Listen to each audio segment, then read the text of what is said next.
Hey everyone, welcome back for another deep dive.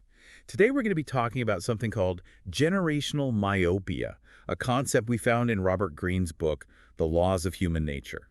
Hmm, interesting. Yeah, so Greene's basic idea is that the generation we're born into really shapes our worldview. It's almost like we inherit these blinders, Like blinders, huh? Yeah, blinders that make it hard to see the changes happening around us and really hard to adapt to a world that's constantly evolving. That's a really interesting concept. I can definitely see how that could play out. Yeah, and to illustrate this, Green uses the example of King Louis XVI and Georges Danton during the French Revolution. Oh, wow, yeah. Talk about a period of upheaval and change. Exactly. And these two figures, even though they lived through the same tumultuous period, they had completely different fates, all because of their generational perspectives. Makes you wonder, doesn't it? Like how much our generation really does determine our destiny. It really does. But before we jump into those figures, can you explain a bit more about this idea of generational myopia? Sure. Basically, Green is saying that the generation we're born into profoundly shapes our values, tastes, and even the way we think.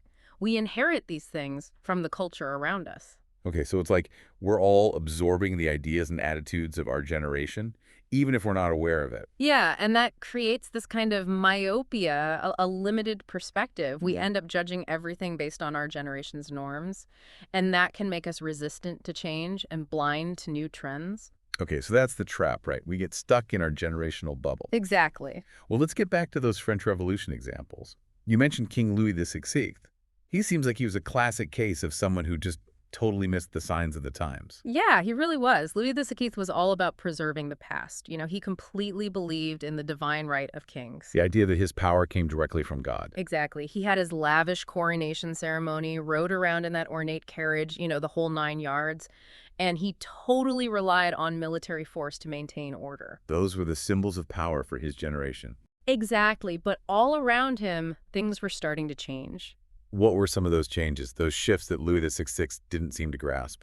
Well, for one, there was a rising middle class that was really hungry for more power and influence. They wanted a seat at the table. Right. And the peasantry, well, they were struggling under poverty and inequality. Plus, you had Enlightenment ideas spreading like wildfire among intellectuals and reformers. They were all about individual liberty and democratic principles.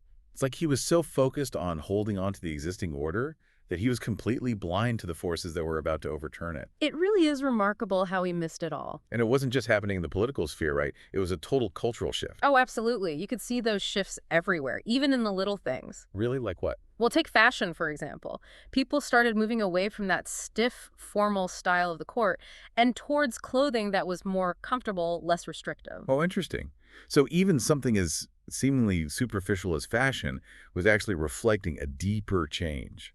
Exactly. It showed this underlying yearning for freedom, a rejection of the rigid social hierarchy. It's amazing how something that Louis XVI might have considered frivolous was actually a sign of the times changing. It's all about perspective, isn't it? It really is. And that's where Danton comes in, right? He seemed to be much more tuned in to those shifts happening all around him. Oh, Danton.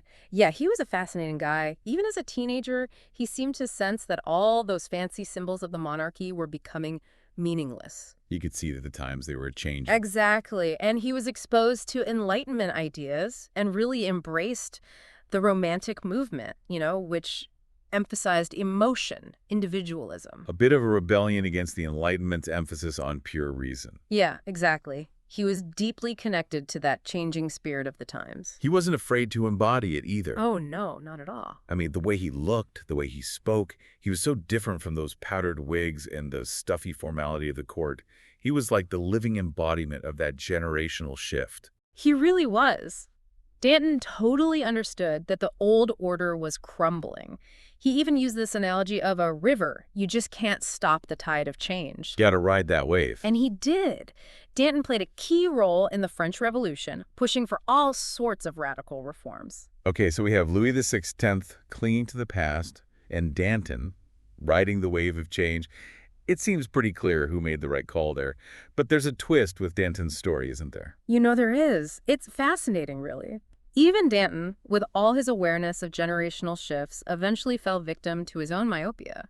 Wait, hold on. So even someone who's tuned into these generational patterns can still get caught in them? That's the thing about these patterns. They can be really subtle and sneaky.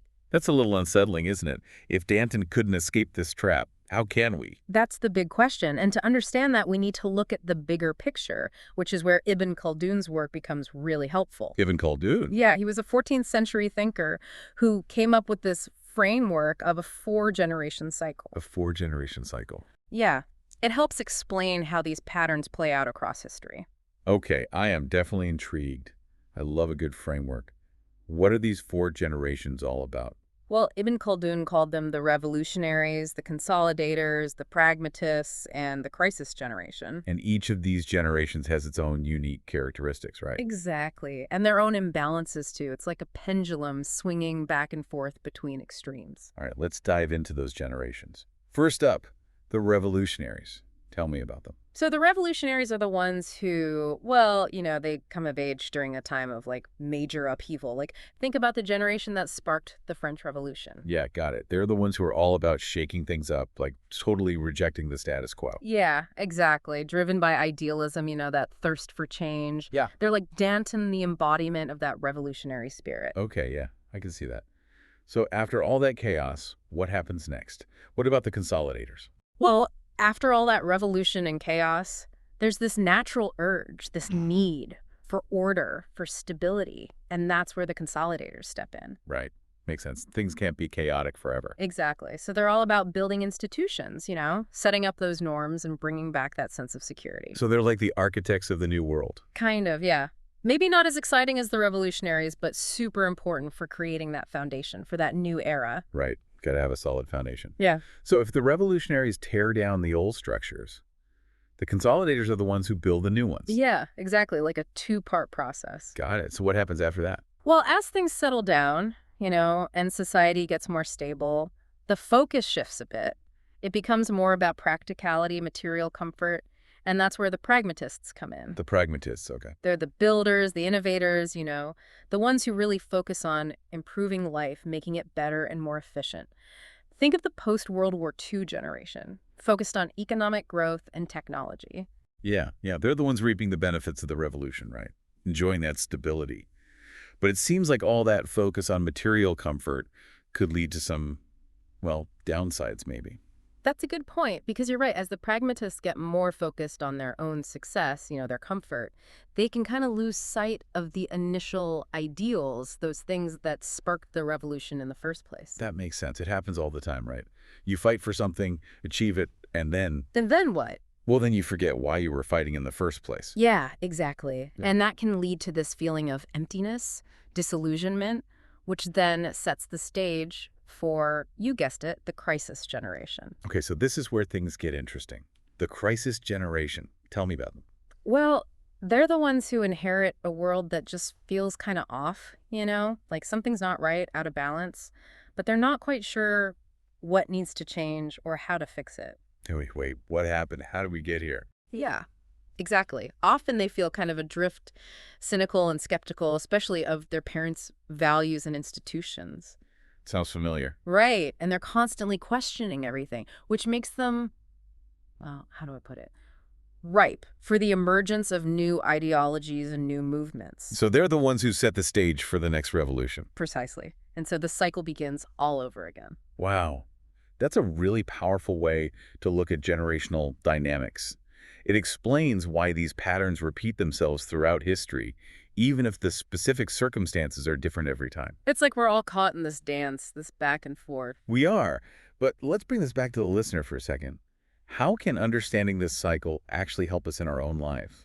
That's the real magic of all of this, right? Because once you understand the characteristics of each generation and where you fit in that cycle, you start to recognize your own blind spots, those limitations. You can start to question those assumptions you inherited from your generation and become a little more open-minded, Exactly. More open to new ideas and different ways of seeing things. So it's like we're taking off those generational blinders, finally seeing the world with fresh eyes. That's the goal. And it's not just about understanding ourselves, it's also about understanding the people around us, right? Right, because we're all interacting with people from different generations. Exactly. If you can pinpoint where someone falls within this cycle, you can better understand their motives, what they value, how they communicate. Super helpful for navigating relationships, whether at work, at home, you name it. It's like having a decoder ring for human behavior. I like that. And with that decoder ring, you can communicate more effectively, build stronger relationships, even anticipate those conflicts before they happen. Pretty cool, huh? Super cool, yeah. Hmm. But how does all of this relate to what Green calls seizing the historical moment? Ah, good question. That's where Green's advice gets really practical. Because he argues that every generation has its own set of unique opportunities, its own kind of spirit of the times or zeitgeist. Zeitgeist, love that word. Right. And that zeitgeist can be harnessed to do great things. But to do that, you got to understand those generational currents, learn how to, like, ride them? Okay, I'm hooked. Tell me more about how to seize the historical moment. So, to seize those opportunities you were talking about, Green suggests a few strategies. One of the most important ones is to identify those defining characteristics of your generation. Okay, so figure out what makes your generation tick. Exactly. Like, what are those shared values, Yeah. aspirations, anxieties? What are the things that shape how your generation sees the world? Makes sense. But there's got to be more to it than just understanding those characteristics, right? Right. Green's big idea is that we need to use that understanding to take action. And one way he suggests doing that is what he calls pushing against the past. Pushing against the past. Okay, tell me more about that. So Green says we often limit ourselves by clinging too tightly to the expectations and conventions of previous generations. It's like we're stuck in their shadow, always trying to live up to their standards. Exactly. And to really innovate and create something truly new, we need to be willing to challenge those norms, break free from those expectations, and forge our own path? It's like those artists, entrepreneurs, activists who made a real impact. They all dared to think differently. They didn't let the limitations of their time define them. Right. And Green argues that we all have that potential within us. It's just a matter of finding the courage to embrace our individuality and push against those ingrained expectations. So it's about recognizing those limitations, but not letting them hold us back. Are there any other strategies that Green suggests for seizing the historical moment? Yeah, there are a few others. Another one he highlights is adapting the past to the present spirit. Adapting the past to the present spirit. What does that mean? Well, he's basically saying that every generation looks to the past. We look for inspiration, for guidance, Mm, but we can't just blindly copy what came before us. right, that would make much sense. It's about finding ways to make those lessons from the past relevant to the present moment, to the unique challenges we face. It's like taking those historical threads and weaving them into something new, something that reflects our own time. It's about creating something that speaks to the spirit of our times, our own zeitgeist. I love that. So we've got pushing against the past, adapting the past to the present spirit. Are there any other strategies we should know about? One more that I think is super relevant to today's world is what Green calls creating the new social configuration. Yeah. He's basically pointing out that every generation has this deep need for connection, for belonging, and often we find that sense of community through shared experiences, rituals, and symbols. Like those shared experiences create a sense of solidarity and purpose. Exactly. And Green suggests that we can actually use technology, which can sometimes feel isolating, to create new forms of community. Ones that can transcend geographical boundaries and bring people together in all sorts of new and powerful ways. So instead of feeling isolated by technology, we can actually use it to combat that sense of fragmentation and connect with people around shared interests and values. Exactly. And by creating these new social configurations, we can tap into the collective wisdom, creativity, and energy of our generation. We can use that collective power to really solve problems and create positive change. Now that is a powerful idea. It's like we're not just passengers on this train of history. We can actually grab the wheel and steer. That's the power of understanding these generational patterns. It gives us a sense of agency, a feeling that we can shape our own destiny and the destiny of the world. I love that. Yeah. This whole conversation has been incredibly mind-expanding. We've explored generational awareness from those big historical cycles all the way down to the individual choices that shape our lives. It's been a fascinating journey for sure. And I think the key takeaway is this. Understanding these patterns is empowering. It gives us a chance to step outside those limitations of our time and become active participants in this incredible story of humanity. As we wrap up today, let's leave our listeners with something to ponder. Goethe once said, "A man's shortcomings are taken from his epoch. His virtues and greatness belong to himself." So maybe the real challenge for all of us is to recognize our own shortcomings, those generational blind spots, and then choose to move beyond them, cultivate those virtues and that greatness that each of us have inside. I love that quote. That's something we can all aspire to. It is. Thanks for joining us for this deep dive. We'll see you next time as we continue to explore the ideas that shape our world.